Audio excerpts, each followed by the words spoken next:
L'analyse politique courageux et farouchement loyal a encore frappé.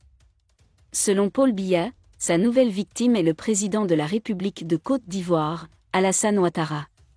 Désolé de vous interrompre, ce rapport peut contenir des commentaires soumis au choix de l'auteur. S'il vous plaît, si vous êtes nouveau sur cette chaîne, veuillez vous abonner et activer la cloche de notification.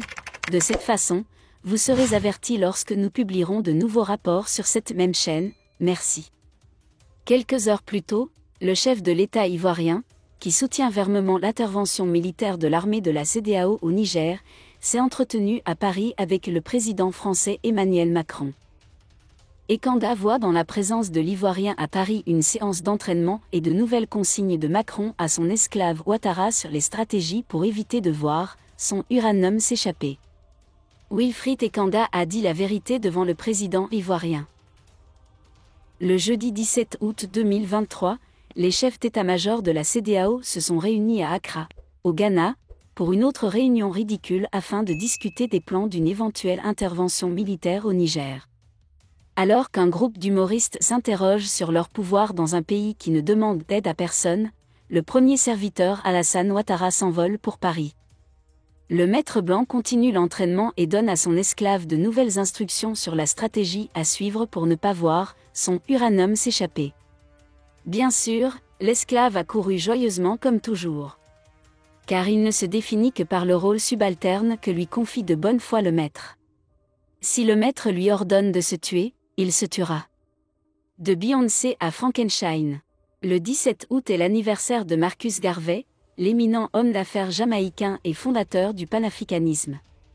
Pour Garvey, les Noirs du monde entier constituent un tout commun qui ne se répand dans le monde qu'à la suite d'un esclavage brutal organisé par des colons narcissiques qui manquent de nourriture et de travail. Il voit le panafricanisme comme un projet d'unir idéologiquement, à court et moyen terme, et physiquement, à long terme, les larges masses des peuples des terres ancestrales d'Afrique. Parallèlement, les projets pédagogiques, par exemple, le journal Negro World créé en 1918, et économique, par exemple, sa compagnie fluviale Black Star Line, fondée en 1919 pour concurrencer la White Star Line européenne, doit assurer l'indépendance sociale matérielle et l'équilibre culturel. Deux conditions de base pour une véritable liberté et indépendance. Mais parce que le diable ne dort jamais, Ouattara et ses compatriotes de la CEDEAO ont choisi le 17 août d'achever la balkanisation de l'Afrique, gouvernée de loin par les maîtres néocoloniaux. Alors que Marcus Garvey considérait nos forces combinées comme la voie de la libération complète et historique de notre peuple du bourreau, les rebelles constitutionnels ivoiriens ont fait pression sur l'Afrique de l'Est et de l'Ouest, se présentant comme de dignes exécuteurs du sale boulot. Dans le passé, la division plaisait encore aux colons. Avec l'Union africaine incapable de s'autofinancer, dépendante aux 2/3 des bailleurs de fonds internationaux, la CEDEAO scindée en deux et constituée désormais d'un groupe de souverains et d'un groupe de soumis, le chemin de l'autodétermination est encore long. Pire, tout cela ressemble à un pas en arrière, créant une impression de déjà-vu, puisque l'Afrique est également divisée en deux groupes distincts depuis 1961, le groupe de Casablanca, celui qui veut un groupe distinct. Un groupe africain indépendant et séparé de l'ordre occidental, c'est-à-dire Égypte, Maroc, Guinée-Conakry, Libye, Mali, Algérie, Ghana, et le bloc de Monrovia, constitué des pays nostalgiques de l'impérialisme, à savoir le Sénégal, la Côte d'Ivoire, le Burundi, la Chine Faso, le Togo, le Cameroun, les deux pays congolais, Libéria, Nigeria, etc. Aujourd'hui encore, certains semblent avoir quitté des groupes soumis, comme le Burkina Faso ou le Niger, d'autres se sont tournés vers le côté obscur du pouvoir, comme Nana Akufo-Addo Ghana, véritable trahison du grand Kwame Nkrumah et son livre Africa Must Be. Unite, l'Afrique doit s'unir, publié très opportun. En 1961. C'est Nkrumah qui a donné à son équipe de football le surnom de Black Star, en l'honneur de la célèbre compagnie de Garvey. Quel échec, quelle réussite!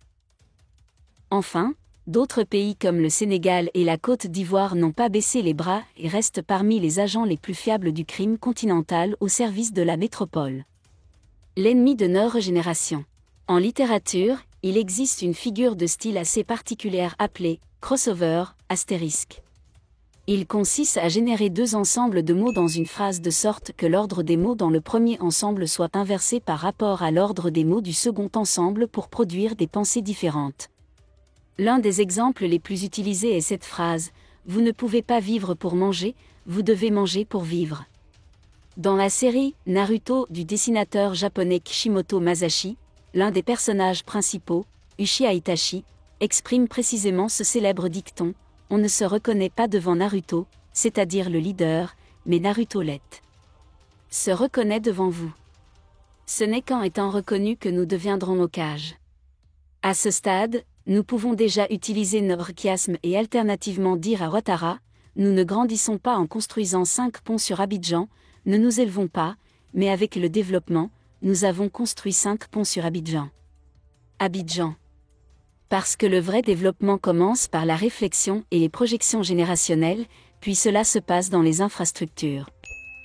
Alors à quoi bon construire un pont entre deux rives si on détruit aussi les ponts qui relient les gens à nous-mêmes?